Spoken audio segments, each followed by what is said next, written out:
नमस्कार साथियों, स्वागत है आपका हमारे YouTube channel Shri competition classes में।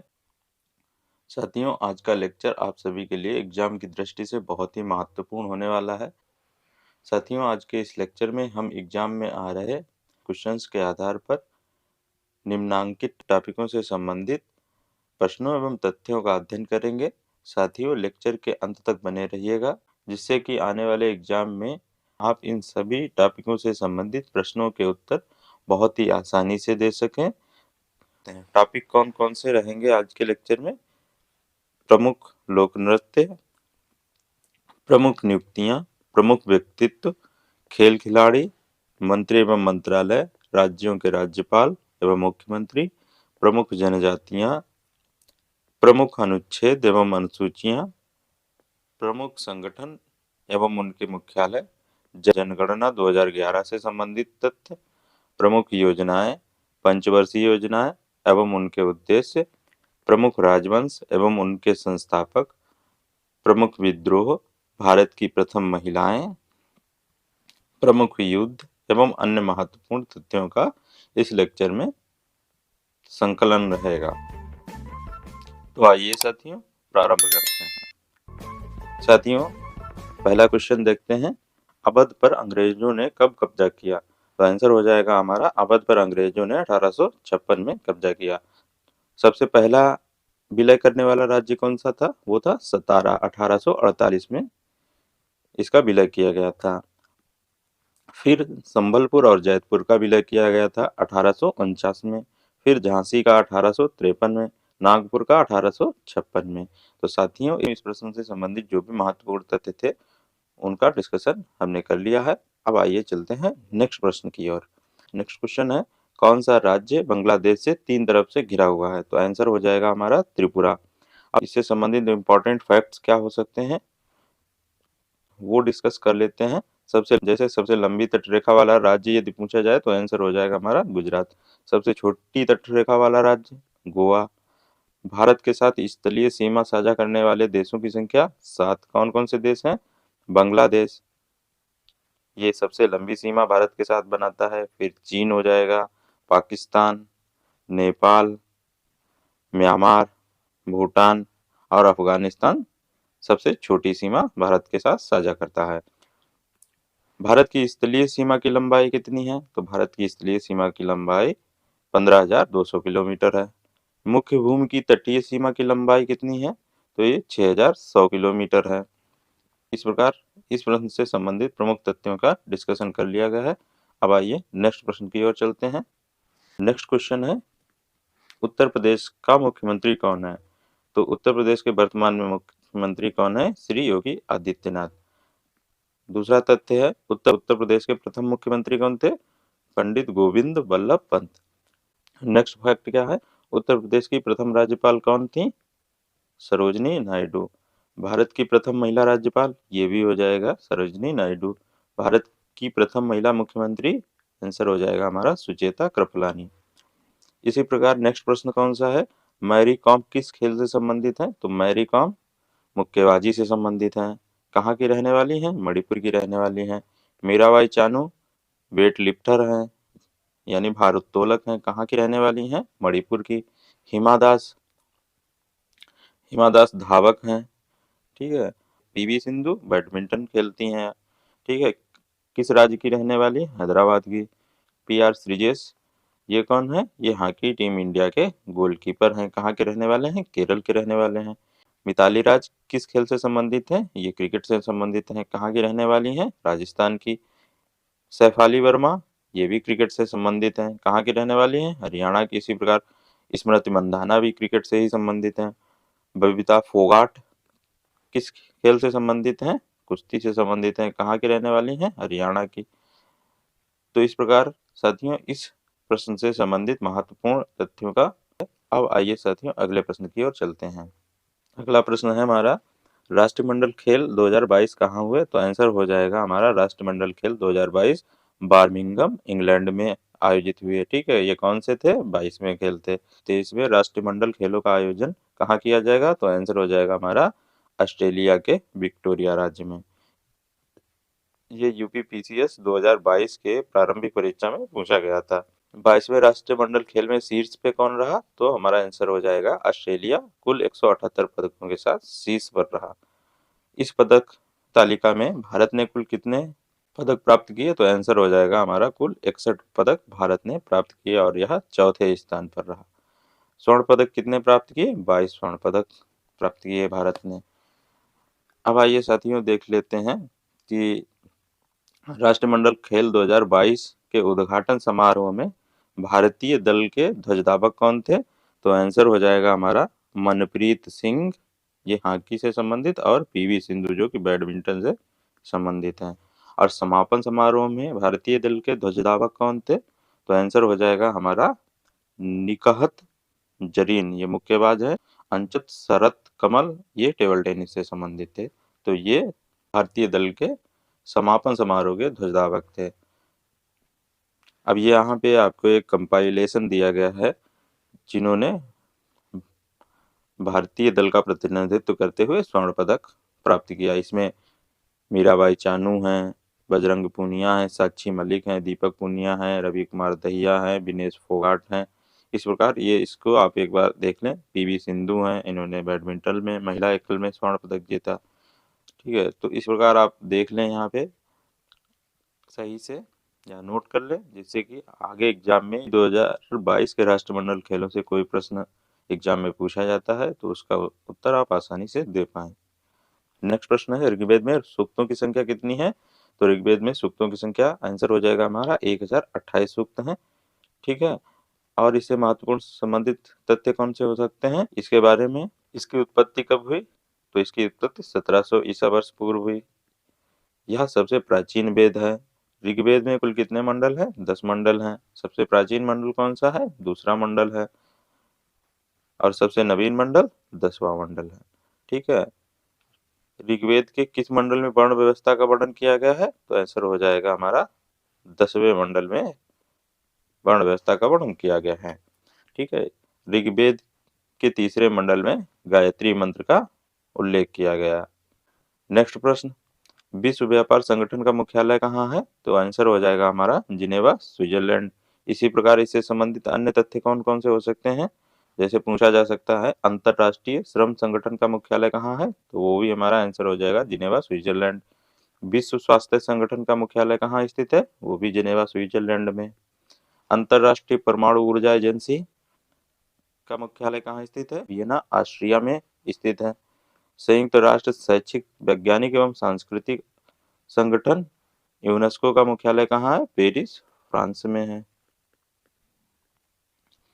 संयुक्त राष्ट्र सुरक्षा परिषद यानी यूएनएससी का मुख्यालय कहाँ है? न्यूयॉर्क में है, संयुक्त राज्य अमेरिका। संयुक्त राष्ट्र संगठन का मुख्यालय कहाँ? ये भी न्यूयॉर्क, यूएसए में है। संयुक्त राष्ट्र बाल आपातकालीन कोष यानी कि यूनिसेफ का मुख्यालय कहाँ है? तो ये भी आंसर हो जाएगा हमारा यूएसए में है। अंतरराष्ट्रीय मुद्रा कोष यानी IMF का मुख्यालय कहाँ स्थित है? वाशिंगटन डीसी में। ठीक है, विश्व बैंक का मुख्यालय कहाँ है? ये भी वाशिंगटन डीसी, संयुक्त राज्य अमेरिका में स्थित है। नेक्स्ट प्रश्न देखते हैं। नेक्स्ट प्रश्न है, राज्यसभा में मनोनीत होने वाली पहली महिला सदस्य कौन थी? तो आंसर हो जाएगा हमारा रुक्मणी देवी अरुणडेल। ठीक है, राज्यसभा में मनोनीत होने वाली ये पहली महिला है। अब अन्य तथ्य इस प्रश्न से संबंधित देख लेते हैं पहली महिलाओं के संबंध में। तो प्रथम भारतीय महिला IPS, तो कौन हो जाएगा आंसर हमारा? श्रीमती किरण बेदी जी। प्रथम भारतीय महिला IAS, आंसर हो जाएगा श्रीमती अन्ना जॉर्ज। रत्न से सम्मानित प्रथम भारतीय महिला श्रीमती इंदिरा गांधी हो जाएगा आंसर। विश्व सुंदरी का खिताब जीतने वाली प्रथम भारतीय महिला श्रीमती रीता पारिया। अंतरिक्ष में जाने वाली प्रथम भारतीय महिला, भारतीय मूल की महिला श्रीमती कल्पना चावला। ओलंपिक खेलों में पदक प्राप्त करने वाली प्रथम भारतीय महिला श्रीमती कर्णम मल्लेश्वरी। भारत की प्रथम महिला क्रिकेटर जिसने दोहरा शतक बनाया श्रीमती मिताली राज। विश्व एथलेटिक्स में कोई पदक जीतने वाली भारत की प्रथम महिला एथलेटिक्स, आंसर हो जाएगा अंजू बावी जॉर्ज। प्रथम महिला लोकसभा अध्यक्ष श्रीमती मीरा कुमार, ये 2009 में बनी थी।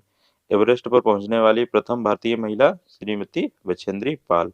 एवरेस्ट पर 2 बार पहुंचने वाली भारतीय महिला श्रीमती संतोष यादव। ये दोनों फैक्ट बहुत ही इंपॉर्टेंट है आगे आने वाले एग्जाम के लिए, तो साथियों आप इन्हें रिमेम्बर कर लें।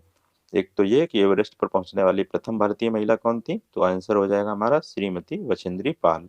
दूसरा, एवरेस्ट पर 2 बार पहुंचने वाली प्रथम भारतीय महिला कौन थी, तो वो हो जाएगा आंसर हमारा श्रीमती संतोष यादव। नेक्स्ट प्रश्न कौन सा है, सबसे ज्यादा वर्षा कहाँ होती है, तो आंसर हो जाएगा हमारा मासिनराम मेघालय में। ठीक है, यहाँ पर भारत में सबसे ज्यादा वर्षा होती है। अब मेघालय से संबंधित प्रमुख तथ्य कौन कौन से पूछे जा सकते हैं। अब यहाँ मेघालय में गारो खासी जयंतिया प्रमुख पहाड़ियां हैं और इनका नाम यहाँ की स्थानीय जनजातियों के नाम पर रखा गया है।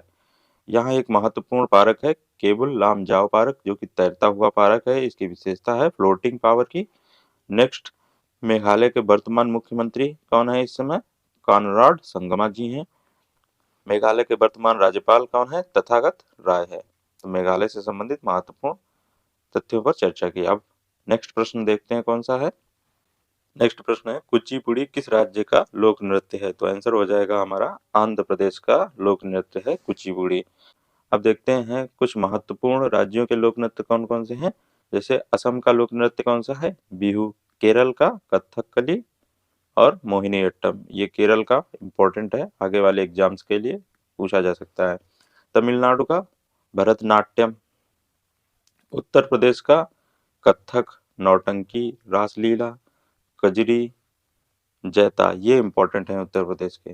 राजस्थान के घूमर और कालबेलिया, कालबेलिया पूछा भी जा चुका है अभी एग्जाम में। पंजाब का लोक नृत्य कौन से हैं, भांगड़ा और गिद्धा, ये पंजाब के लोक नृत्य हैं। अब आइए देखते हैं साथियों नेक्स्ट प्रश्न। जनगणना 2011 के अनुसार सबसे अधिक महिला साक्षरता दर वाला राज्य कौन सा है। सबसे ज्यादा महिला साक्षरता दर वाला राज्य कौन सा है, केरल हमारा आंसर हो जाएगा। न्यूनतम महिला साक्षरता दर वाला राज्य कौन सा है, बिहार है। और कौन कौन से तथ्य इसमें पूछे जा सकते हैं, जैसे भारत की पहली जनगणना कब और किसके द्वारा की गई, तो आंसर हो जाएगा 1872 में लॉर्ड मेयो के समय में।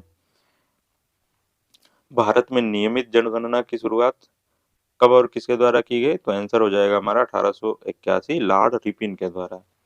भारत में लिंगानुपात कितना है, तो 943 है। 943 महिला 1000 पुरुषों पर। महिला साक्षरता दर कितनी है भारत की, तो 64.6%। विश्व जनसंख्या दिवस कब मनाया जाता है, 11 जुलाई को।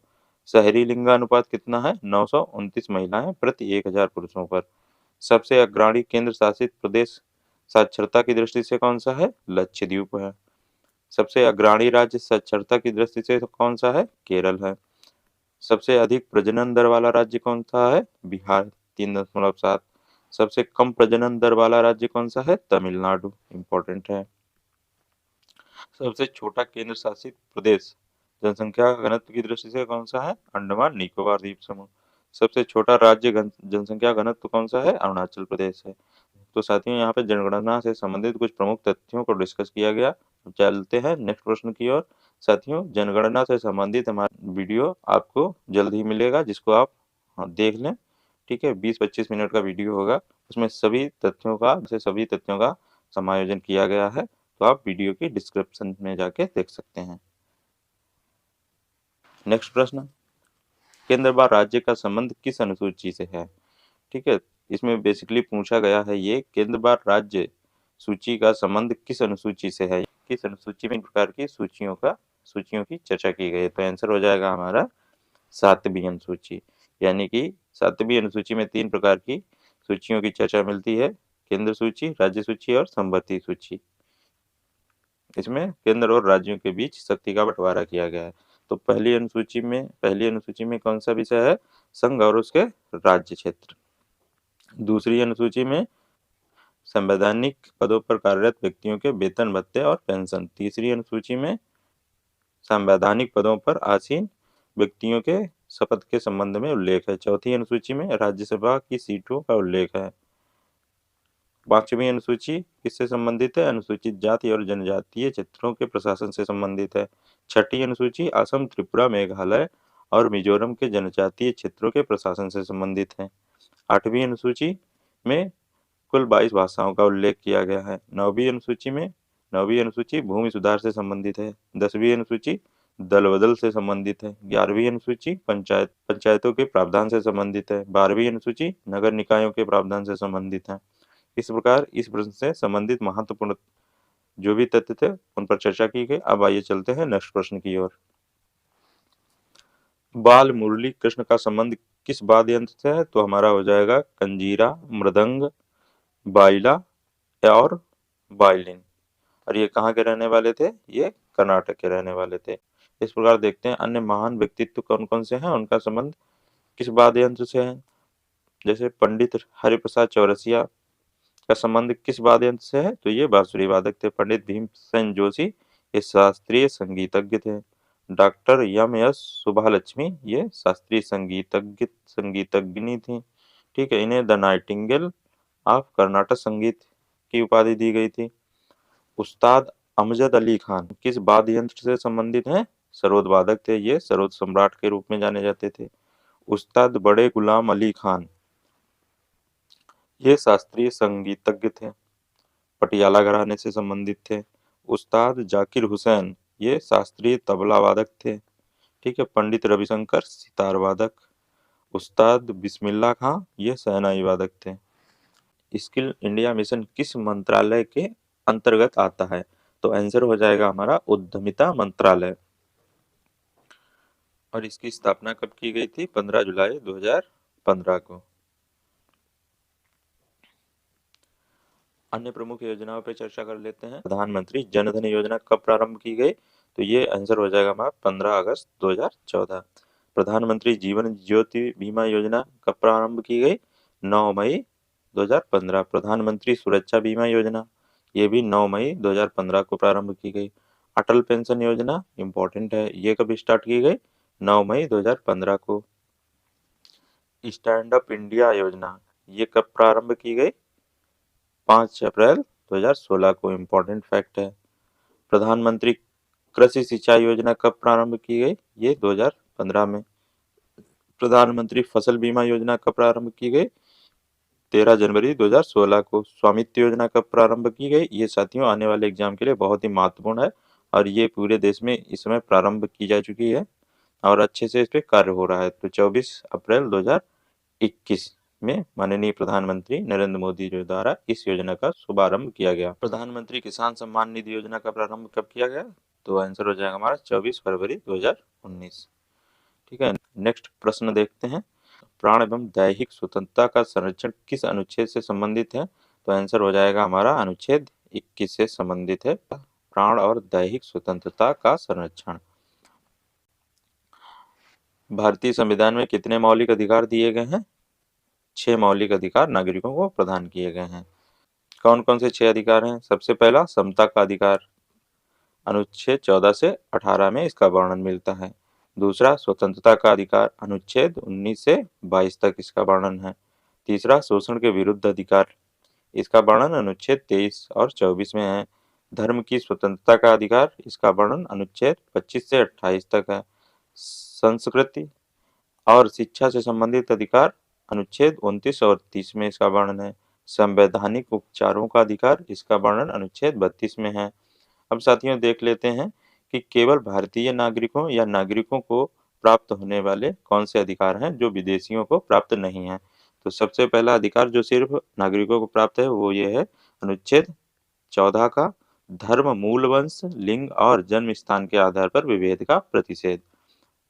अनुच्छेद 15 लोक नियोजन के विषय में अवसर की समता। अनुच्छेद 19 में उल्लेखित स्वतंत्रता के 6 मौलिक अधिकारों का संरक्षण।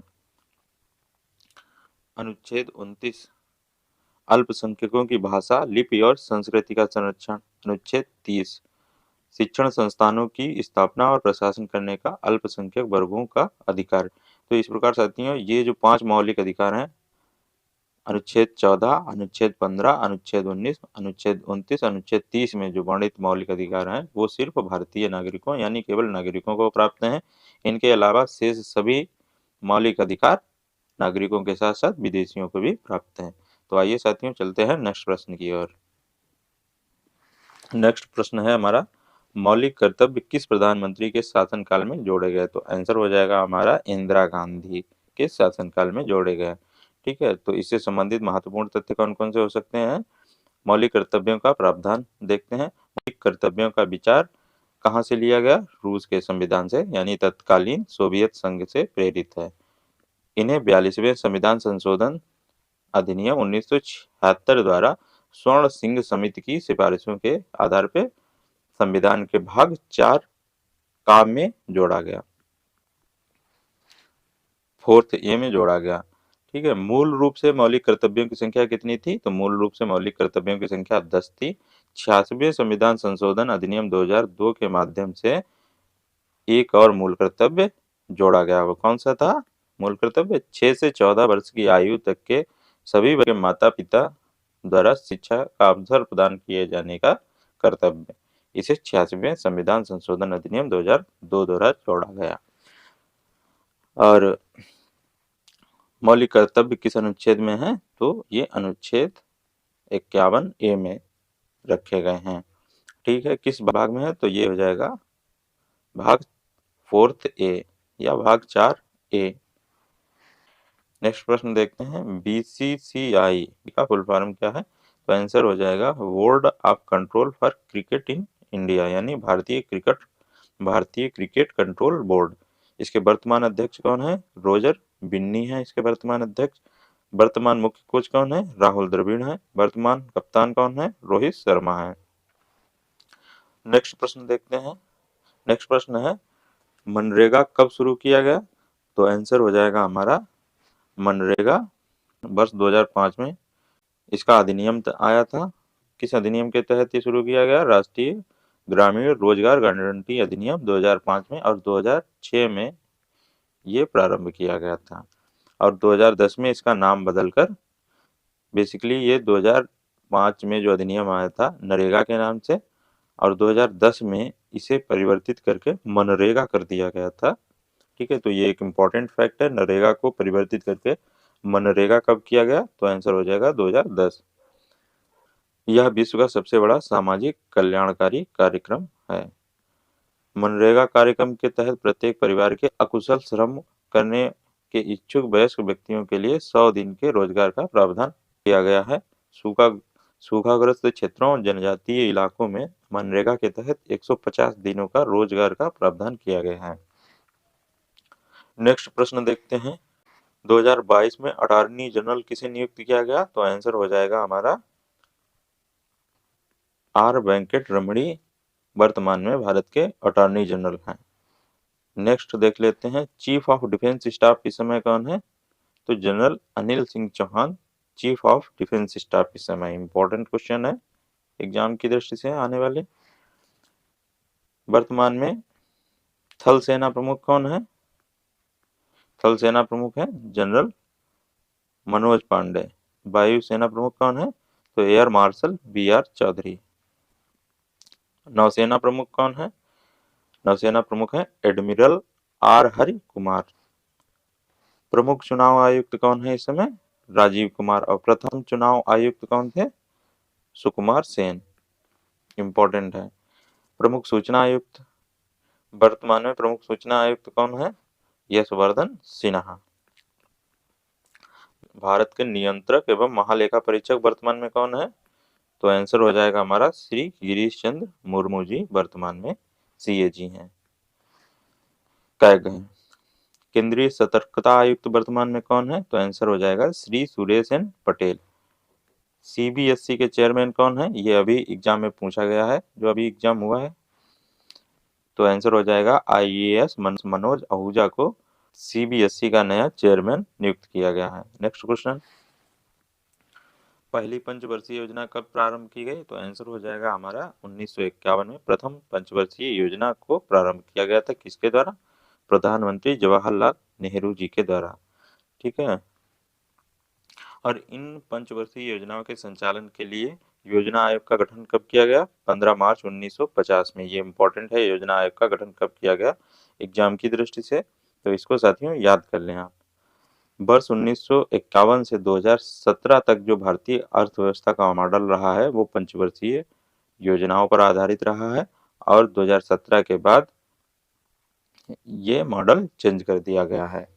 ठीक है, क्योंकि 2015 में योजना आयोग के स्थान पे नीति आयोग का गठन किया गया था। अब साथियों देखते हैं प्रथम पंचवर्षीय योजना का मॉडल क्या था और इसके उद्देश्य क्या थे या किस पर आधारित थी। तो आंसर हो जाएगा हमारा प्रथम पंचवर्षीय योजना हाईरोड डोमर मॉडल पर आधारित थी और इसमें मुख्य रूप से कृषि क्षेत्र पर ध्यान दिया गया था। दूसरी पंचवर्षीय योजना कब से कब तक थी? 1956 से 1961 के बीच रही और ये किस मॉडल पे आधारित थी? तो आंसर हो जाएगा पीसी महाल 9 मुख्य विषय कौन सा था? तो आंसर हो जाएगा हमारा तीव्र औद्योगिकरण और सार्वजनिक क्षेत्र पर विकास।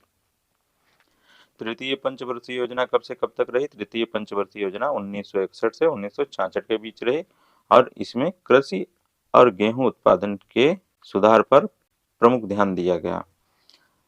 योजना अवकाश साथियों कब से कब तक काउंट किया गया या रहा? 1966 से 1969 के बीच योजना अवकाश रहा, यानी कि इस दौरान कोई भी पंचवर्षीय योजना लागू नहीं की गई, क्योंकि इसी समय भारत चीन युद्ध और भारत पाक युद्ध छिड़ गया था। इस कारण से इस समय योजना आयोग द्वारा योजना अवकाश घोषित किया गया। चतुर्थ पंचवर्षीय योजना कब से कब तक रही? तो आंसर हो जाएगा हमारा 1969 से 1974 तक और ये गडगिल फार्मूले पर आधारित थी। इसमें प्रमुख चेंजेस क्या हुए? बैंकों का राष्ट्रीयकरण इसी योजना में हुआ चौथी पंचवर्षीय योजना में, और हरित क्रांति, ठीक है, जो कि 70वें दशक में आई, वो भी इसी पंचवर्षीय योजना में आई। पांचवी पंचवर्षीय योजना कब से कब तक रही? तो आंसर हो जाएगा हमारा 1974 से 1978 के बीच। इसमें प्रमुख विषय कौन सा था? किन विषयों पर प्रमुख ध्यान दिया गया? तो इसमें रोजगार बढ़ाने और गरीबी उन्मूलन यानी गरीबी हटाओ का इसमें नारा भी दिया गया, तो इसलिए इम्पोर्टेंट है ये पांचवी पंचवर्षीय योजना। इसको आप रिमेम्बर कर लें, कई बार क्वेश्चन पूछा गया है कि गरीबी हटाओ नारा किस पंचवर्षीय योजना में दिया गया, तो आंसर हो जाएगा हमारा पांचवी पंचवर्षीय योजना। ठीक है, अब पांचवी पंचवर्षीय योजना के बाद चूंकि कांग्रेस पार्टी की सरकार चेंज हो चुकी थी, भारतीय जनता पार्टी नेतृत्व में आई और उसने पंचवर्षीय योजनाओं को खारिज कर दिया और पंचवर्षीय योजनाओं के स्थान पे रोलिंग प्लान एक नए प्लान के रूप में ले आए। ये 1978 से 80 तक चला, क्योंकि 80 में पुनः भारतीय राष्ट्रीय कांग्रेस की सरकार की वापसी हुई और ये रोलिंग प्लान को चेंज कर दिया गया। नेक्स्ट प्रश्न देखते हैं, इनमें राज्यपाल के पास कौन सा अधिकार नहीं है? बेसिकली क्वेश्चन ये था, 4 विकल्प दिए गए थे कि निम्नलिखित विकल्पों में से कौन सा अधिकार राज्यपाल के पास नहीं है। तो विकल्पों के आधार पे यहाँ पे बताया गया है कि राष्ट्रपति के पास किसी भी व्यक्ति के मृत्यु दंड को क्षमा करने का अधिकार होता है, यानी माफ करने का अधिकार होता है, ठीक है, लेकिन राज्यपाल मृत्यु दंड की सजा को माफ नहीं कर सकता है, ये इसके पास विशेषाधिकार नहीं होता है। ठीक है, ये राज्यपाल जो है राज्यपाल राष्ट्रपति को रिकमेंड कर सकता है, संशोधित कर सकता है कि इसकी जो है सजा माफ कर दी जाए, ठीक है, या पुनर्विचार किया जाए, परंतु राज्यपाल के पास यह अधिकार नहीं होता है कि वो उसके मृत्यु दंड को क्षमा कर दें। ठीक है, ये सिर्फ राष्ट्रपति के पास विशेषाधिकार होता है। तो ये डिफरेंस है राष्ट्रपति और राज्यपाल के अधिकारों में। अब आइए साथियों देखते हैं नेक्स्ट प्रश्न क्या है। नेक्स्ट प्रश्न है हमारा, खाद्य प्रसंस्करण मंत्री कौन है वर्तमान में? तो आंसर हो जाएगा श्री पशुपति कुमार पारस वर्तमान में भारत सरकार के खाद्य प्रसंस्करण मंत्री हैं। अब साथियों यहाँ पे मैंने एक कंपाइलेशन आपको उपलब्ध करा दिया गया है। मंत्री और मंत्रालय का गृह मंत्रालय और सहकारिता मंत्रालय वर्तमान में श्री अमित शाह जी के पास है। इसी प्रकार सड़क एवं परिवहन मंत्रालय किसके पास है वर्तमान में? श्री नितिन गडकरी जी के पास है। वित्त मंत्रालय और कारपोरेट कार्य मंत्रालय वर्तमान में किसके पास है? तो श्रीमती निर्मला सीतारमण जी के पास है। इसी प्रकार कृषि एवं किसान कल्याण मंत्रालय किसके पास है? श्री नरेंद्र सिंह तोमर जी के पास है। ये इंपॉर्टेंट है, ठीक है, क्योंकि इस समय किसानों पर विशेष ध्यान दिया जा रहा है, तो एग्जाम पॉइंट ऑफ व्यू से महत्वपूर्ण है। इसी प्रकार विदेश मंत्रालय किसके पास है? डॉक्टर सुब्रमण्यम जयशंकर के पास है, यस जयशंकर। जनजातीय एवं कार्य मंत्रालय ये अर्जुन मुंडा जी के पास है। महिला एवं बाल विकास मंत्रालय किसके पास है? श्रीमती स्मृति जुबिन ईरानी के पास है। अल्पसंख्यक कार्य मंत्रालय भी इन्हीं के पास है। वाणिज्य एवं उद्योग मंत्रालय किसके पास है? पीयूष गोयल जी के पास है। ठीक है, खाद्य एवं सार्वजनिक वितरण मंत्रालय भी इन्हीं के पास है। शिक्षा मंत्रालय और कौशल विकास एवं उद्यमिता मंत्रालय इंपॉर्टेंट है, श्री धर्मेंद्र प्रधान जी के पास है। संसदीय कार्य मंत्रालय किसके पास है? श्री प्रहलाद जोशी जी के पास है। ठीक, कोयला मंत्रालय, खान मंत्रालय भी इन्हीं के पास है। सूक्ष्म लघु एवं मध्यम उद्योग यानी कि एम मंत्रालय किसके पास है? श्री नारायण तातू राणे, इंपॉर्टेंट है। ठीक है। आयुर्वेद मंत्रालय, यूनानी सिद्धा, होम्योपैथिक किसके पास है? श्री सर्बानंद सोनेवाल जी के पास है। ग्रामीण विकास मंत्रालय किसके पास है? श्री गिरिराज सिंह के पास है। रेल मंत्रालय, संचार मंत्रालय, इलेक्ट्रॉनिक सूचना एवं प्रौद्योगिकी मंत्रालय किसके पास है? श्री अश्विनी वैष्णव जी के पास है। जल शक्ति मंत्रालय किसके पास है? श्री गजेंद्र शेखावत जी के पास है। बिजली मंत्रालय किसके पास है? श्री राजकुमार सिंह के पास है। स्वास्थ्य एवं परिवार कल्याण मंत्रालय एवं रासायनिक एवं उर्वरक मंत्रालय किसके पास है? श्री मनसुख मांडविया जी के पास है। भारतीय उद्योग एवं सार्वजनिक उद्यम मंत्रालय किसके पास है? डॉक्टर महेंद्र नाथ पांडे जी के पास है। संस्कृति मंत्रालय किसके पास है? संस्कृत पर्यटन मंत्रालय, पूर्वोत्तर क्षेत्र विकास मंत्रालय, ये तीनों मंत्रालय किसके पास है? श्री जी किशन रेड्डी जी के पास है। इंपॉर्टेंट है संस्कृति एवं पर्यटन मंत्रालय। नागरिक विमानन मंत्रालय किसके पास है इस समय? ज्योतिरादित्य सिंधिया के पास है। खाद्य एवं प्रसंस्करण, ये वाला देखो पूछा ही गया था, तो ये किसके पास है? श्री पशुपति कुमार पारस जी के पास है। कानून एवं न्याय मंत्रालय किसके पास है? श्री किरण रिजिजू के पास है। पेट्रोलियम एवं प्राकृतिक गैस मंत्रालय किसके पास है? तो इसके यह श्री हरदीप सिंह पुरी जी के पास है। पर्यावरण, वन एवं जलवायु परिवर्तन मंत्रालय, श्रम एवं रोजगार मंत्रालय, इंपॉर्टेंट है, श्रम एवं रोजगार मंत्रालय किसके पास है? श्री भूपेंद्र यादव जी के पास है। पशुपालन, डेयरी एवं मत्स्य पालन मंत्रालय किसके पास है? तो आंसर हो जाएगा श्री पुरुषोत्तम रूपाला जी के पास है। सूचना एवं प्रसारण मंत्रालय और युवा कार्य एवं खेल मंत्रालय किसके पास है? श्री अनुराग ठाकुर जी के पास है। तो ये इंपॉर्टेंट है, सूचना एवं प्रसारण मंत्रालय तथा युवा कार्य एवं खेल मंत्रालय। तो यहाँ पे साथियों जो भी मंत्रालय जिस मंत्री के पास था उसका पूरा आपके साथ डिस्कशन कर लिया गया है। तो यहाँ से यदि कोई भी क्वेश्चन एग्जाम में पुटअप होता है तो उसका आंसर आप बहुत ही आसानी से दे पाएंगे। ठीक है, जो इम्पोर्टेंट मंत्रालय हमने बताया उन्हें उनके मंत्री आप याद कर लें। चलते हैं नेक्स्ट प्रश्न की ओर। नेक्स्ट प्रश्न है हमारा, खेलो इंडिया यूथ गेम 2018 कहाँ प्रारंभ हुए? तो आंसर हो जाएगा हमारा नई दिल्ली के इंदिरा गांधी इंडोर स्टेडियम में 31 जनवरी 2018 को। चूंकि ये पहले खेलो इंडिया यूथ गेम थे इसलिए महत्वपूर्ण है आगे वाले एग्जाम्स के लिए भी। ठीक है, तो ऐसे भी क्वेश्चन पुटअप हो सकता है कि पहले खेलो इंडिया यूथ गेम कब प्रारंभ हुए? तो आंसर 2018 कहाँ प्रारंभ हुए? नई दिल्ली के इंदिरा गांधी इंडोर स्टेडियम में। दूसरे खेलो इंडिया यूथ गेम कहाँ प्रारंभ हुए? गुवाहाटी, असम में प्रारंभ हुए। ठीक है, अब जो अगले खेलो इंडिया यूथ गेम है यानी कि जो वर्ष 2023 में आयोजित होंगे वो कहाँ आयोजित होंगे? मध्य प्रदेश में आयोजित किए जाएंगे। इंपॉर्टेंट है एग्जाम की दृष्टि से, बहुत इंपॉर्टेंट है। 5वें खेलो इंडिया यूथ गेम या 2023 में खेलो इंडिया यूथ गेम कहाँ आयोजित किए जाएंगे? मध्य प्रदेश में। खेलो इंडिया यूथ गेम्स की मेजबानी करने वाला 5वां राज्य कौन सा होगा? मध्य प्रदेश होगा। खेलो इंडिया यूथ गेम्स का मुख्यालय कहाँ है? नई दिल्ली में है। खेलो इंडिया यूथ गेम में कुल कितने गेम शामिल किए गए हैं? तो 16 गेम। खेलो इंडिया यूथ गेम 2022 कहाँ हुआ? ठीक है, 2022 में इसका संस्करण पंचकुला में हुआ था, पंचकुला हरियाणा में। खेलो इंडिया यूथ गेम 2022 का शुभंकर क्या था? बीरा एक हाथी। पहला खेलो इंडिया यूथ गेम बता ही दिया, दिल्ली में 2018 में हुआ। नेक्स्ट प्रश्न कौन सा है? इनमें से कौन सी जनजाति नागालैंड में पाई जाती है? अब उसमें 4 विकल्प दिए गए थे, तो उसमें एक विकल्प चांगलो भी था, तो नागालैंड में चांगलो जनजाति पाई जाती है। अब देखते हैं असम और नागालैंड में कौन कौन सी महत्वपूर्ण जनजातियां पाई जाती हैं। तो आंसर हो जाएगा हमारा बोडो है, गारो, खासी, कुकी, मिजो, मिकिर, डफला। ठीक है, तो ये सभी असम और नागालैंड में पाई जाती हैं। मणिपुर की प्रमुख जनजातियां कौन सी हैं? कुकी है, अंगमी है, अंगामी, मिजो, पुरुम, सीमा। मेघालय में खासी, जयंतियां, गारो। यहाँ पहाड़ियों के नाम भी गारो खासी जयंतियां हैं जो कि यहाँ की स्थानीय जनजातियों के नाम पे रखे गए हैं। त्रिपुरा में लुसाई, इंपॉर्टेंट है, लुसाई पूछा जाता है कई बार। भूटिया, मुंडा, संथाल, भील, रियांग।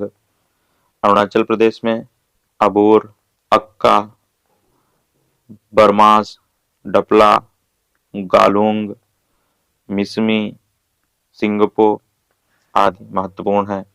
तो इस प्रकार साथियों यहाँ पे जो पूर्वोत्तर राज्य थे वहाँ की स्थानीय जनजातियों से संबंधित तथ्यों को हमने देखा। अब चलते हैं नेक्स्ट प्रश्न की ओर। नेक्स्ट प्रश्न है हमारा, लाल बाल पाल से कौन संबंधित नहीं है? ठीक है, ये प्रश्न आया था हमारा। अब लाल का यहाँ तात्पर्य क्या है? लाल का तात्पर्य लाला लाजपत राय से है। बाल का तात्पर्य किससे है? बाल गंगाधर तिलक से है। पाल का तात्पर्य यहाँ पर बिपिन चंद्र पाल से। इन्होंने 1905 के बंग आंदोलन में बढ़ चढ़ के भूमिका ली थी। ठीक है, नेक्स्ट क्वेश्चन देखते हैं। समिया इमाद फारूकी किस खेल से संबंधित है? तो आंसर हो जाएगा हमारा बैडमिंटन से। ठीक, समिया इमाद फारूकी भारतीय मूल की एक बैडमिंटन खिलाड़ी है। नेक्स्ट तथ्य देख लेते हैं। मैरी कॉम किस खेल से संबंधित है? तो मुक्केबाजी से, मणिपुर से संबंधित है। ठीक है, मीराबाई चानू भारोत्तोलक वेटलिफ्टर से संबंधित है, मणिपुर से। हिमा दास, इन्हें डिंग एक्सप्रेस भी कहा जाता है, ये भी बैडमिंटन से संबंधित है, असम की रहने वाली हैं। पीवी सिंधु, ये भी बैडमिंटन से संबंधित है, हैदराबाद की रहने वाली हैं। Next question, FIFA world cup 2018 का उपविजेता कौन था? ठीक है, तो आंसर हो जाएगा हमारा, विजेता कौन था? फ्रांस था, 4-2 से ये जीता था, किसको हरा के? क्रोएशिया को। तो उपविजेता हमारा हो गया क्रोएशिया। इसका आयोजन कहाँ किया गया था? आंसर हो जाएगा मॉस्को के लुंजुनकी स्टेडियम में। फीफा वर्ल्ड कप 2022 का विजेता कौन रहा? इंपॉर्टेंट है एग्जाम की दृष्टि से, आने वाले एग्जाम की दृष्टि से। तो आंसर हो जाएगा, इसका आयोजन कतर में किया हुआ था। ठीक है, विजेता इसमें कौन था? अर्जेंटीना। ये इंपॉर्टेंट है, बहुत दिनों बाद ये पहली बार शायद विजेता हुआ था। विजेता अर्जेंटीना, उप विजेता कौन है इसमें? फ्रांस। फ्रांस रहा था। फीफा वर्ल्ड कप 2026 का आयोजन कहाँ किया जाएगा? इंपॉर्टेंट फैक्ट है। तो इसका आयोजन यूएसए, कनाडा और मैक्सिको में संयुक्त रूप से किया जाएगा। फीफा का नया अध्यक्ष किसे चुना गया है? तो आंसर हो जाएगा गियानी इन्फेंटिनो। गियानी इन्फेंटिनो को। अब आइए देखते हैं साथियों नेक्स्ट प्रश्न कौन सा है। नेक्स्ट प्रश्न है हमारा, रणजी ट्रॉफी का विजेता सबसे अधिक बार कौन रहा है? तो आंसर हो जाएगा मुंबई। ठीक है, 2021-22 के संस्करण का विजेता कौन था? मध्य प्रदेश था और उपविजेता मुंबई थी। इस प्रश्न पर साथियों चर्चा पहले ही कर चुके हैं, तो इस प्रश्न को शामिल नहीं करेंगे। नेक्स्ट प्रश्न है, मणिपुर के उत्तर में कौन सा राज्य है? तो आंसर हो जाएगा, मणिपुर के उत्तर में नागालैंड है। ये साथियों आप देख रहे होंगे, ये मणिपुर है, जूम किए दे रहा हूं। ये साथियों मणिपुर है, और मणिपुर के उत्तर में आप देख रहे होंगे ये नागालैंड है। ठीक है, और दक्षिण में मणिपुर के दक्षिण में कौन सा है? तो मणिपुर के दक्षिण में मिजोरम हो जाएगा ये। ठीक, और पूरब में तो म्यांमार है, ये इधर सीमा इसकी म्यांमार से लगती है, पश्चिम में असम है। ठीक है, तो मणिपुर के उत्तर, दक्षिण, पूर्व, पश्चिम में जो भी स्टेट्स थे उनके बारे में चर्चा कर ली। अब आइए साथियों चलते हैं नेक्स्ट प्रश्न की ओर। नेक्स्ट प्रश्न क्या है, एल्केन का सामान्य सूत्र क्या है? तो एल्केन का सामान्य सूत्र होता है CnH2n+2, जहां n कार्बनिक परमाणुओं की संख्या को दर्शाता है। इससे संबंधित अन्य महत्वपूर्ण तथ्य क्या हो सकते हैं? जैसे पूछा जा सकता है एल्कीन का सामान्य सूत्र क्या होता है? तो एल्कीन का CnH2n हो जाएगा। एल्काइन का सामान्य सूत्र CnH2n-2 होता है। नेक्स्ट प्रश्न, स्टार्टअप इंडिया योजना कब शुरू की गई? तो आंसर हो जाएगा हमारा 16 जनवरी 2016 को स्टार्टअप इंडिया योजना शुरू की गई थी। किस मंत्रालय द्वारा? वाणिज्य एवं उद्योग मंत्रालय द्वारा। चलते हैं, FATF का नया अध्यक्ष कौन नियुक्त किया गया है? तो FATF का नया अध्यक्ष टी राजा कुमार, जो कि सिंगापुर के हैं, इन्हें नियुक्त किया गया है। FATF क्या है? FATF एक मनी लॉन्ड्रिंग रोधी निगरानी संस्था है। ठीक है, इसकी फुल फॉर्म क्या होती है? इसकी फुल फॉर्म होती है फाइनेंशियल एक्शन टास्क फोर्स। ठीक है, ये अगले 2 वर्षों तक कार्यरत रहेंगे। नेक्स्ट प्रश्न है, कोशिका भित्ति की थैली किसमें नहीं पाई जाती है? तो पादप कोशिका में कोशिका भित्ति की थैली पाई जाती है, जबकि जंतु कोशिका में कोशिका भित्ति की थैली नहीं पाई जाती। इंपॉर्टेंट क्वेश्चन है। मिस इंडिया 2022 कौन रहा? तो आंसर हो जाएगा सिनी शेट्टी, ये कर्नाटक की रहने वाली हैं। नेक्स्ट क्वेश्चन है, प्रथम भारतीय महिला जिसने ओलंपिक में मेडल जीता? तो आंसर हो जाएगा हमारा श्रीमती प्रणम मल्लेश्वरी। बाकी तथ्यों पे हम चर्चा पीछे कर चुके हैं, अतः यहाँ पे उनका डिस्कशन नहीं करेंगे। आइए चलते हैं नेक्स्ट प्रश्न की ओर। नेक्स्ट प्रश्न है हमारा, मौर्य वंश का अंतिम शासक कौन था? तो आंसर हो जाएगा बृहद्रथ था। ठीक है, और मौर्य वंश का संस्थापक कौन था? चंद्रगुप्त मौर्य। अब देखते हैं इससे संबंधित अन्य महत्वपूर्ण तथ्य। तो नंद वंश का संस्थापक कौन था? महापदम नंद या महापदम नंदी। ठीक है, अंतिम शासक कौन था नंद वंश का? घनानंद। गुप्त वंश का संस्थापक कौन था? चंद्रगुप्त मौर्य। अंतिम शासक कौन था? अंतिम महान शासक? तो आंसर हो जाएगा स्कंदगुप्त। शुंग वंश का संस्थापक कौन था? पुष्यमित्र शुंग। ये इंपॉर्टेंट है और आया भी है कई एग्जाम में, इसको आप याद कर लें। शुंग वंश का संस्थापक पुष्यमित्र शुंग। अंतिम शासक महान शासक देवभूमि। सतवाहन वंश का संस्थापक? तो आंसर हो जाएगा सिमुक। अंतिम शासक यज्ञ सतकर्णी। वातापी के चालुक्य का संस्थापक कौन था? तो ये आंसर हो जाएगा हमारा पुलकेशिन प्रथम। अंतिम शासक कीर्तिवर्मन चालुक्य। चोल वंश का संस्थापक विजयालय। अंतिम शासक अथिराजेंद्र। राष्ट्रकूट वंश का संस्थापक दंतिदुर्ग। अंतिम शासक इंद्र चतुर्थ। सोलंकी वंश का संस्थापक मूलराज प्रथम। गुलाम वंश का संस्थापक कुतुबुद्दीन ऐबक। अंतिम शासक कैकाबाद। खिलजी वंश का संस्थापक जलालुद्दीन खिलजी। अंतिम शासक खुसरो खान। तुगलक वंश का गयासुद्दीन तुगलक। अंतिम शासक फिरोज शाह तुगलक। लोधी वंश का संस्थापक बहलोल लोधी। अंतिम शासक इब्राहिम लोधी। मुगल वंश का संस्थापक बाबर। अंतिम शासक बहादुर शाह द्वितीय। नेक्स्ट प्रश्न, गुजरात के मुख्यमंत्री कौन है? तो आंसर हो जाएगा हमारा श्री भूपेंद्र पाटिल जी वर्तमान में गुजरात के मुख्यमंत्री हैं। और यहाँ के राज्यपाल कौन है? राज्यपाल हैं श्री आचार्य देवव्रत सिंह। इसी प्रकार दिल्ली के वर्तमान मुख्यमंत्री कौन है? तो आंसर हो जाएगा श्री अरविंद केजरीवाल जी। और यहाँ के उपराज्यपाल कौन है? विनय कुमार सक्सेना जी। अब साथियों यहाँ पे एक आपको कंपाइलेशन स्टेट्स के मुख्यमंत्री और उनके राज्यपाल की दे दी गई है, आप इनको अच्छे से देख लें जिससे कि आगे आने वाले एग्जाम में यदि यहाँ से क्वेश्चन पुट अप होता है तो आप आसानी से उसका आंसर दे पाए। असम के मुख्यमंत्री कौन है वर्तमान में? श्री हेमंत बिस्वा जी हैं। और यहाँ के राज्यपाल श्री प्रोफेसर जगदीश मुखी। आंध्र प्रदेश के श्री वाईएस जगमोहन रेड्डी। और यहाँ के राज्यपाल कौन है? श्री विश्वभूषण हरिचंदन जी हैं। उत्तर प्रदेश के श्री योगी आदित्यनाथ। यहाँ की राज्यपाल श्रीमती आनंदीबेन पटेल। उत्तराखंड के मुख्यमंत्री कौन है? श्री पुष्कर सिंह धामी। और यहाँ के राज्यपाल कौन है? Lieutenant general Gurmeet Singh. उड़ीसा के मुख्यमंत्री कौन है? श्री नवीन पटनायक जी हैं। यहाँ के राज्यपाल कौन है? श्री प्रोफेसर गणेशी लाल जी। केरल के मुख्यमंत्री श्री पिनराई विजयन हैं। और यहाँ के राज्यपाल श्री आरिफ मोहम्मद खान हैं। कर्नाटक के मुख्यमंत्री श्री वासवराज बोम्मई। यहाँ के राज्यपाल कौन है? श्री थावरचंद गहलोत। गोवा के मुख्यमंत्री श्री प्रमोद सावंत जी हैं। और यहाँ के राज्यपाल श्री धरन पिल्लई। झारखंड के मुख्यमंत्री श्रीमती हेमंत सोरेन हैं। यहाँ के राज्यपाल श्रीमती रमेश बैस जी हैं। छत्तीसगढ़ के श्री भूपेश बघेल मुख्यमंत्री हैं और राज्यपाल श्रीमती अनुसुईया उइके। तेलंगाना के मुख्यमंत्री कौन है? श्री के चंद्रधर राव। और यहाँ की राज्यपाल कौन है? तमिल साई सुंदरराजन। मणिपुर के मुख्यमंत्री कौन है? श्री एन बीरेन्द्र सिंह। और यहाँ के राज्यपाल हैं श्री ला गणेशन। पश्चिम बंगाल की मुख्यमंत्री कौन है? कुमारी ममता बनर्जी। और यहाँ के राज्यपाल हैं श्री जगदीप धनखड़। नागालैंड के श्री नेफी रियो। और यहाँ के राज्यपाल कौन है? श्री जगदीश मुखी। पंजाब के श्री भगवंत मान। और यहाँ के राज्यपाल कौन है? श्री बनवारी लाल पुरोहित जी। तमिलनाडु के करुणानिधि स्टालिन। और यहाँ के राज्यपाल हैं श्री आर्यन राव। तो साथियों अब चलते हैं नेक्स्ट प्रश्न की ओर। बस्तर विद्रोह कब हुआ? तो आंसर हो जाएगा बस्तर विद्रोह हमारा हुआ 1842 से 1854 में। यह एक आदिवासी विद्रोह था जो बस्तर में हुआ था। तो अब अन्य जनजातीय विद्रोहों पे चर्चा कर लेते हैं। तो सबसे पहले देखते हैं सन्यासी विद्रोह कब हुआ था? तो ये 1763 से 1800 के बीच में हुआ था। क्यों हुआ था? तीर्थ यात्रा पर प्रतिबंध लगाने के कारण।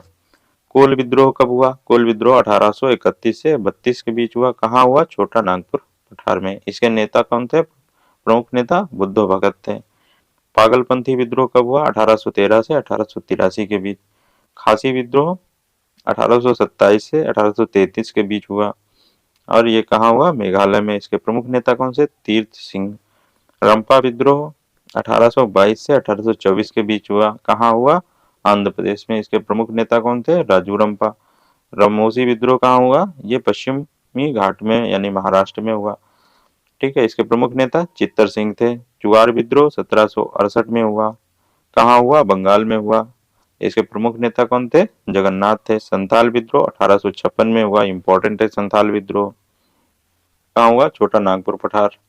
इसके प्रमुख नेता कौन थे? सिद्धू और कानू। अहोम विद्रोह बहुत ही इंपॉर्टेंट है, बहुत बार एग्जाम में पूछा गया है।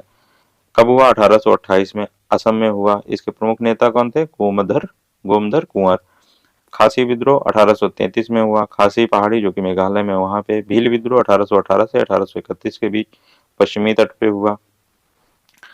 नेक्स्ट प्रश्न है, सोडियम किसमें संरक्षित किया जाता है? तो आंसर हो जाएगा हमारा केरोसिन।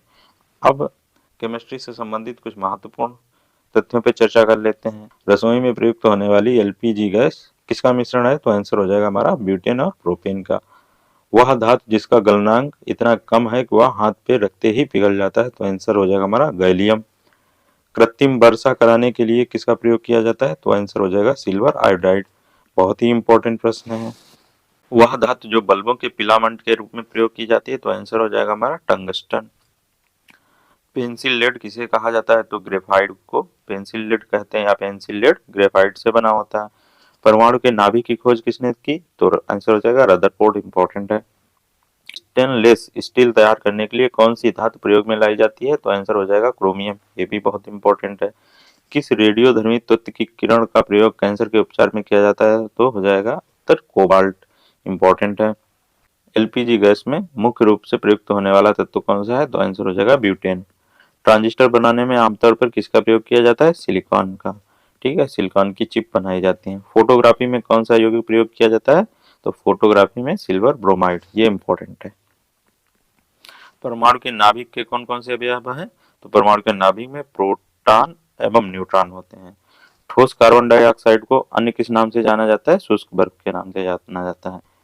नेक्स्ट क्वेश्चन है, सोनल मानसिंह किस नृत्य से संबंधित है? तो आंसर हो जाएगा भरतनाट्यम और उड़ीसी नृत्य से सोनल मानसिंह संबंधित हैं। ईडन गार्डन स्टेडियम कहाँ है? तो आंसर हो जाएगा कोलकाता। सर्वोच्च न्यायालय की स्थापना कब की गई? 26 जनवरी 1950 को। अब सर्वोच्च न्यायालय से संबंधित प्रमुख तथ्यों को देख लेते हैं। तो सर्वोच्च न्यायालय की स्थापना 26 जनवरी 1950 को हुई थी, जब भारत का संविधान लागू हुआ था। ठीक, संविधान के भाग 5 अध्याय 6 में रखा गया है। ठीक है, अनुच्छेद 124 से 147 तक सर्वोच्च न्यायालय का वर्णन है। सर्वोच्च न्यायालय एवं उसकी शक्तियों अधिकार क्षेत्रों का वर्णन है। अनुच्छेद 124 एक ये कहता है कि भारत में एक सर्वोच्च न्यायालय होगा। वर्तमान में सर्वोच्च न्यायालयों की संख्या 31 है और इसमें संशोधन किया गया था विधेयक के माध्यम से 2019 में, और इसमें 4 और न्यायाधीशों को बढ़ाने की बात की गई थी। तो इस प्रकार 31 से बढ़ाकर 34 कर दिए गए हैं। तो उच्च न्यायालय में कुल न्यायाधीशों की संख्या कितनी होनी चाहिए वर्तमान में? 34। मूल रूप से सर्वोच्च न्यायालय में न्यायाधीशों की संख्या कितनी थी? 8। मूल रूप से जो मूल संविधान था। और संविधान का स्थान कहाँ होना चाहिए? दिल्ली में। ठीक है, न्यायपालिका का विचार संविधान में कहाँ से लिया गया है? तो आंसर हो जाएगा हमारा अमेरिका से। तो यहाँ पर भारतीय संविधान के स्रोत दिए गए हैं कि कौन कौन से स्रोत किस किस देश से लिए गए हैं। जैसे जर्मनी से आपातकालीन उपबंध लिए गए हैं। मूल कर्तव्य और प्रस्तावना में न्यायिक आदर्श ये रूस से लिया गया है। प्रस्तावना के शब्द कहाँ से लिए गए हैं? ये अमेरिका से लिए गए हैं। जैसे हम भारत के लोग। मूल अधिकार, स्वतंत्र न्यायपालिका, न्यायिक पुनरीक्षण, सर्वोच्च न्यायालय के न्यायाधीशों की पदमुक्ति, लोक जनहित याचिका यानी PIL, ये कहाँ से ली गई है? अमेरिका से ली गई है। गणतंत्र व्यवस्था, स्वतंत्रता, समानता एवं बंधुत्व की भावना, ये फ्रांस से ली गई है। आयरलैंड से राज्य के नीति निर्देशक तत्व लिए गए हैं। राष्ट्रपति का निर्वाचन आयरलैंड से लिया गया है। ठीक है। समवर्ती सूची और प्रस्तावना की भाषा ऑस्ट्रेलिया से ली गई है। और ब्रिटेन से विधि का शासन, संसदीय शासन, एकल नागरिकता, द्विसदनीय व्यवस्था, विधि निर्माण प्रक्रिया, ठीक है, ये सब कहाँ से लिए गए हैं ब्रिटेन से लिए गए हैं। और संविधान संशोधन की प्रक्रिया दक्षिण अफ्रीका से ली गई है। ठीक है। संघीय व्यवस्था कहाँ से ली गई है, वो कनाडा से ली गई है। और शक्तियों का वितरण तथा अवशिष्ट शक्तियां केंद्र के पास रहेंगी, ये कहाँ से लिया गया है, तो कनाडा से लिया गया है। अब चलते हैं नेक्स्ट प्रश्न की ओर। नेक्स्ट प्रश्न है हमारा, पानीपत का पहला युद्ध कब हुआ, तो आंसर हो जाएगा पानीपत का प्रथम युद्ध 1526 में हुआ। मुगल शासक बाबर और इब्राहिम लोदी के बीच हुआ। तो अब साथियों देख लेते हैं भारत के इतिहास में लड़े गए प्रमुख युद्ध कौन से हैं, कौन कौन से हैं। तराइन का प्रथम युद्ध 1191 ईस्वी में मोहम्मद गोरी और पृथ्वीराज चौहान के बीच, जिसमें चौहान की विजय हुई। तराइन का द्वितीय युद्ध 1192 ईस्वी में मोहम्मद गोरी और पृथ्वीराज चौहान के बीच लड़ा गया, जिसमें मोहम्मद गोरी की विजय हुई। यानी कि प्रथम तराइन युद्ध में पृथ्वीराज चौहान की विजय हुई और द्वितीय में गोरी की। चंदावर का युद्ध कब लड़ा गया, 1194 में। और ये किसके बीच लड़ा गया, मोहम्मद गोरी और कन्नौज के राजा जयचंद के बीच। खानवा का युद्ध 1527 में बाबर और राणा सांगा के बीच। घाघरा का युद्ध 1529 में बाबर ने महमूद लोदी के नेतृत्व में अफगानों को हराया। चौसा का युद्ध 1539 में शेरशाह सूरी ने हुमायूं को हराया। इसमें कन्नौज का युद्ध 1540 में, इसमें भी शेरशाह सूरी ने हुमायूं को हराया। पानीपत का द्वितीय युद्ध, तो पानीपत का द्वितीय युद्ध हो जाएगा 1556 ईस्वी में लड़ा गया। और किसके बीच, अकबर और हेमू के बीच। तालीकोटा का युद्ध 1565 में, विजयनगर साम्राज्य का इसमें अंत हो गया था। हल्दी घाटी का युद्ध 1576 में लड़ा गया अकबर और राणा प्रताप के बीच, जिसमें अकबर की विजय हुई थी। प्लासी का युद्ध 1757 में लड़ा गया अंग्रेजों और सिराजुद्दौला के बीच। बंडीवास का युद्ध अंग्रेज और फ्रांसीसियों के बीच, जिसमें फ्रांसीसियों की हार हुई थी 1760 में। पानीपत का तृतीय युद्ध 1761 में अहमद शाह अब्दाली और मराठों के बीच, जिसमें फ्रांसीसियों की हार हुई थी। बक्सर का युद्ध 1764 में अंग्रेजों और सुजाउद्दौला मीर कासिम अहमद शाह आलम द्वितीय की संयुक्त सेना और अंग्रेजों के बीच, जिसमें अंग्रेजों की विजय हुई थी। बेसबॉल के नेट की ऊंचाई कितनी होती है, तो आंसर हो जाएगा हमारा 10 फुट या 3.08 मीटर। एक टीम में कितने खिलाड़ी होते हैं बेसबॉल की, तो 9 खिलाड़ी होते हैं। तो साथियों आज के लेक्चर में इतना ही, मिलते हैं नेक्स्ट वीडियो में। तब तक के लिए बहुत बहुत धन्यवाद। यदि आप चैनल पर नए हैं तो चैनल को सब्सक्राइब करें, लाइक करें एवं शेयर करें। बहुत बहुत धन्यवाद।